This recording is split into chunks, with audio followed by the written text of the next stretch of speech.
in Los Angeles on a busy sports day in that great city out west.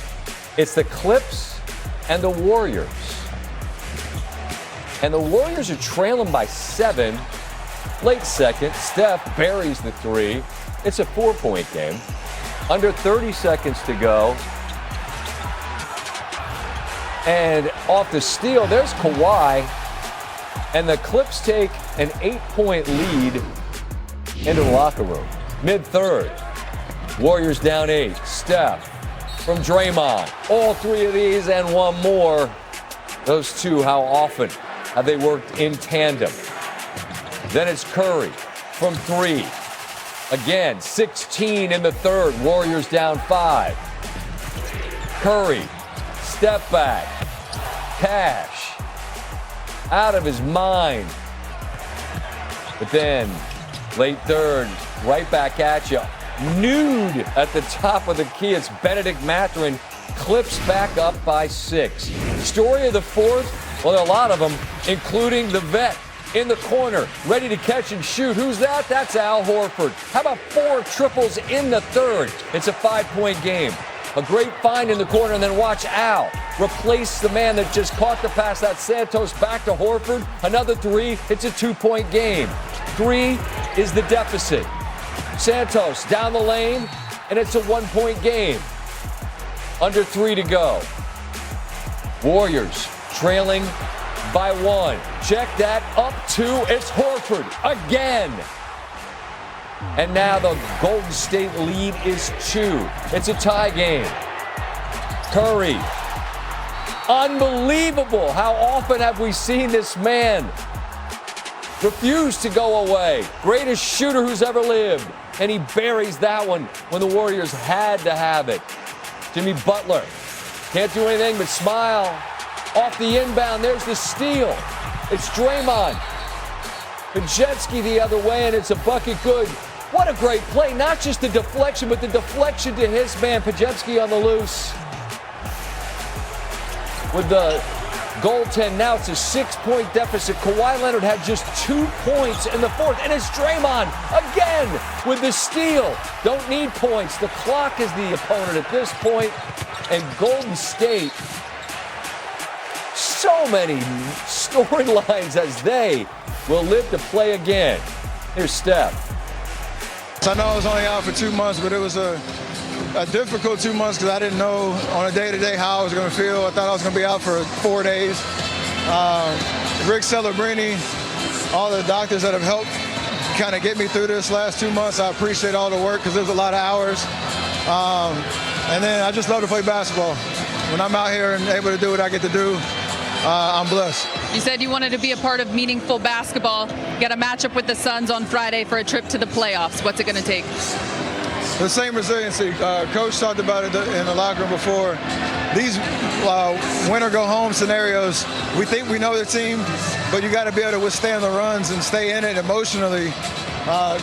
It was 12, 4, 8, 2, 10. Like it was back and forth the whole game. And then we got over the hump the last 3 minutes. So stick with it. No, it's not going to be perfect, but just try to find a way to win. Brian Windhorst joins us now. And Brian, Steve Kerr back early in this season called this team a fading dynasty, but they refused to go quietly into the evening. What a fourth quarter. As I said during the highlight, there's so much there. Whether it's Horford, whether it's Draymond, whether it's Steph, the floor is yours. Where would you like to start? Yeah, one of the things that I've had a chance to learn over 2+ decades covering the NBA is that, they get older, but champions never disappear. And, you can say whatever you want about it being a play-in game. The Warriors don't know how much longer they have together, so they played this the best they can, and their champions all showed up. Of course, Curry, my God, the three-pointer on the replays. You know, I was watching, Scott, I was watching the Clipper bench. When you watch the replays, watch the eyes on the Clipper bench, because they saw it in the air and they knew what was going to happen. Yeah, Draymond Green, a vintage performance, not only with the defensive end, just shutting Kawhi Leonard down. By the way, Kawhi Leonard is going through one of the hottest stretches of his career.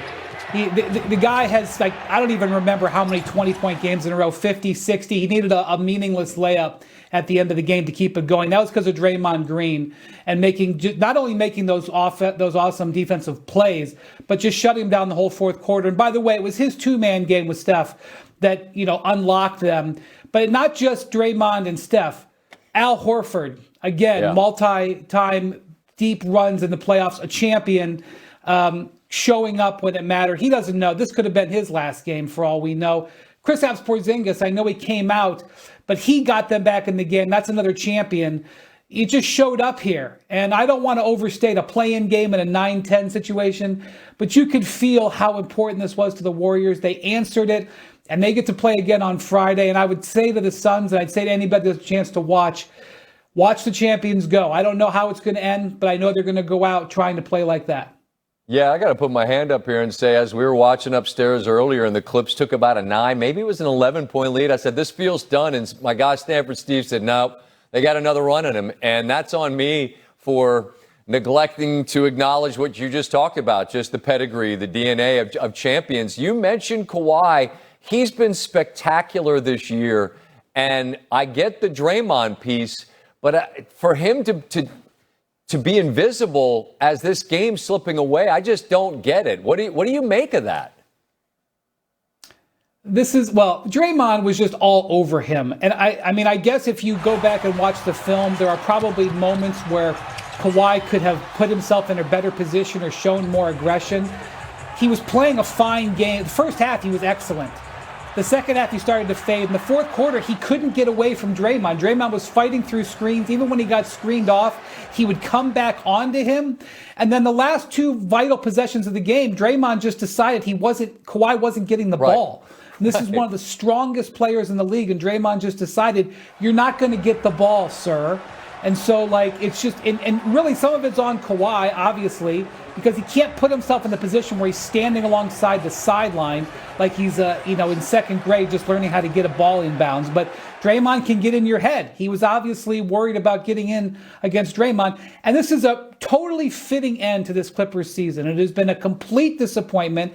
There has been this scandal hanging over the horizon. At the midseason, I know that they went to get younger. They could say that Garland was for the future and the Zubac for the draft picks. Those may end up being good deals, but it was a vote that they didn't believe in this team. And so the fact that they go home now just sort of fits into the way that this season goes. And by the way, they may not have popped champagne, but they cracked a beer in Oklahoma City because Oklahoma City has their draft pick, and that pick will be now no worse than 12th. And they drafted Jalen Williams, number 12, with the Clippers pick, and now they're going to get another lottery pick because they're still paying off the Kawhi Leonard trade. Rich get richer. All right, on the way out, let's sprinkle some sugar on that and let that Clippers ship sail.